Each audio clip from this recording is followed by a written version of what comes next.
пікір, керемет ой, керемет сенімділік. Не болса да дым істей алмадыңдар ғой, ырысбалаға қоя салыңдар. Осы жерден қалай айт, бұлай айттым, шықпайды. Айттың қойды ғой дейді. Так, енді шіркін ата-бабам әрбір сөзді бекер айтып кетпегенді. Тақ пен табыттың иесі жоқ. Есіркеме жетімді, жетім қылар көтіңді деген мақалдарды бекер айтып кетпеген. Құрметті қазақ елі. Және ырысбаланы тексере алмайды. Ырысбаланы халықтың алдына есеп бермейді деп сенімді болып отқан кісілерге айтарым бар. Әрине, ырысбаланың қазір тақта отырған қазақтың қалтасынан садақа қып жинап алған қаржыдан бірге бөлісіп жеп отқан кісілер бар. Бірақ ескертемін, тақ пен табыттың иесі жоқ. Олай деуімнің себебі Ырысбала Экранбайды қазіргі таңда өзінің мансабын асыра пайдаланып, халықтың алдындағы міндетті қызметтерін өздерінің жеке бас пайдасына асырып отырған мемлекеттік қызметкерлер бар. Оған дәлел, осыдан 3-4 ай бұрын Қазақстан Республикасының азаматшалары өзінің конституциялық құқына сүйене отырып, Ырысбала Экранбайдың атына тексерілу талап арыздарын тастаған болатын. Жүздеген Қазақстан Республикасының азаматшалары. Ол қайда тасталды? Кім қолына алды? Қандай мемлекеттік құзырлы органдарға тасталынды?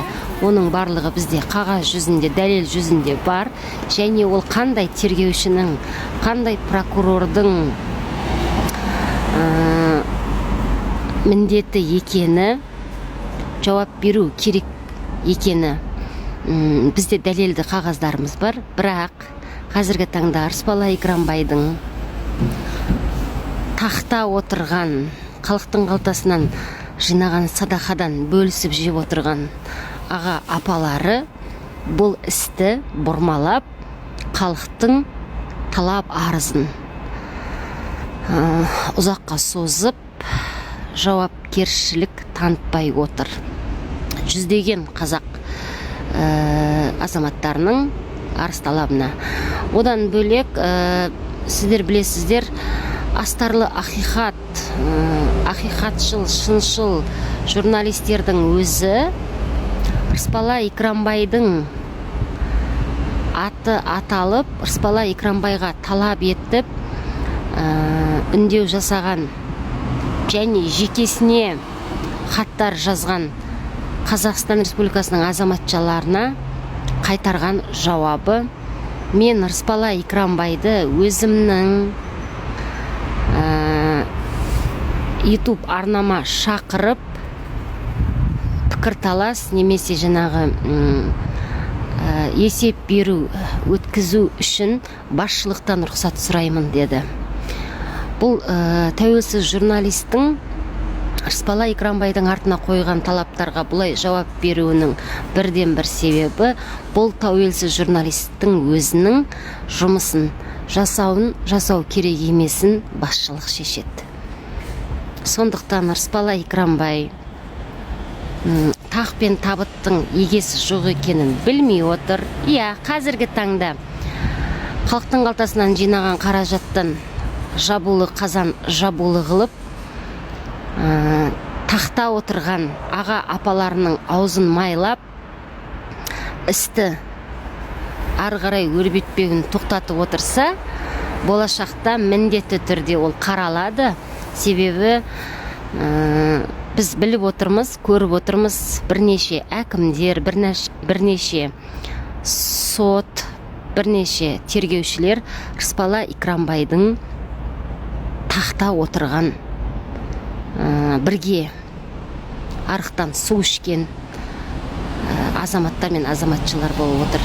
Енді олар өздерінің мансаптарын, қызметтерін жеке бас мақсаттары үшін пайдаланып жатыр. Әрине Рысбала Экранбайдың аузы қисық болса да байдың баласы сөйлесін деп қазіргі таңда халықтың қалтасынан жинаған садақадан қайыршылық арқылы байып алғаны анық. Сол халықтың жинап берген садақамен халықтың аузын жабуға барынша белшене кірісіп жүр. Жылт еткен жылтпадан қалмай. Сондықтан мынау Рысбала Экранбайдың сөзін сөйлеп, істі тоқтатып қойып атқан кейбір қазіргі таңда тақта отырған ағапкелер есіркемей жетімді, жетім қылар көтіңді. Рысбала Экранбайдың халық алдында есеп беру міндетін жасырып отырған, өзінің қызметін мен мансабын асыра пайдаланып отырған жеке бас мақсаттарына мемлекеттік қызметкерлер, сіздер кім екендеріңізді, кімге қызмет етіп отқандарыңызды және толық сіздердің қызметтеріңізді атқара алмай отқандарыңызды біз білеміз. Әрине күндердің күні жақындап қалды. Біртіндеп Рысбала Экранбаймен бірге есеп беруге дайындалыңыздар. Себебі ел өзгереді, үкімет өзгереді. Қазақ қоғамындағы базар вокзал тоқтатылды. Әлхамдулилля, шүкір деп айтайын. Қазір қуанам осы іспен айналысқаным үшін. Біраз сала құлаш тілдер, біраз сұғанақ қолдар халықтың қалтасын тонайтын қысқарылды. Шүкір. Әрістің қайырлысы бар. Ата бабам айтпақшы, тақ пен табыттың егесі жоқ. Жетімді есіркеймін деп, жетім маған не істей аласыңдар? Күлденген сөз көтіме, бірдеңе сөз бір белеме, бетіме деп мақалдатып отырған Рысбала Экранбай сеніп отырғандары қазіргі таңда тақта отырған аға апаларының аузын халықтың қалтасынан жиналған садақаменен майлап отыр. Бірақ тақ пен табыттың иесі жоқ. Жақын күнде бұл тақтағылардың да өз орны белгілі болады. Сондықтан бізде өте материалдар көп. Және Руслан Өтепбайдың өзі, Руслан Өтепбайдың жекешесіне шығып, Рысбала Экранбайды өзіңіздің студияңызға шақырыңыз, біздер пікірталас жасағымыз келеді, халық есеп сұрап жатыр дегенде, Руслан Өтепбайдың өзі, мен басшылықтан рұқсат сұраймын, сосын өз студиямда пікірталас ұйымдастырып беремін дегендей қылған. Содан кейін Руслан Өтепбаевтан жауап жоқ. Сондықтан менің түйгенім, Руслан Өтепбаев өзі тәуелсіз журналист бола тұра басшылықтың бағыт-бағдарымен, нұсқауымен жұмыс жасайды деген сөз. Оларда байдың аузы қисық болса да байдың баласы сөйледі деп, бәлки халықтың қалтасынан жиналған садақадан ауыздары майланып қалған шығар. Бұл Рысбала Экранбайдың әрбір іс-әрекеті ойы ұшқыр қазақ жастарының көзін ашып жатыр. Елімізде ешқандай тәуелсіз судьяда, тәуелсіз прокурорда, тәуелсіз журналисте, тәуелсіз заңда жоқ екеніне көзімізді жеткізіп отыр. Сондықтан жақын күнде елде өзгеріс болады. Сол кезде бұл кісілер ұмытылмайды. Мен бұл істі 5 жылдан кейін болса да қайта ақтарып, қайта көтеруге дайынмын. Себебі мен однолюбпін, қадалған жерден қан алмайтын, алмаса қоймайтын қазақтың қасқыр мінезді қыздарының бірі боламыз. Так что біздің көзімізді жойғанымен артымызда тәрбиеленіп келіп атқан, көзі ашық, ойы ұшқыр Рысбала Экранбайдың әрбір аузынан шыққан сөздерін записке басып, дәлелді видео жазап отырған қаншама қазақтың белсенді қыздары мен ұлдары бар.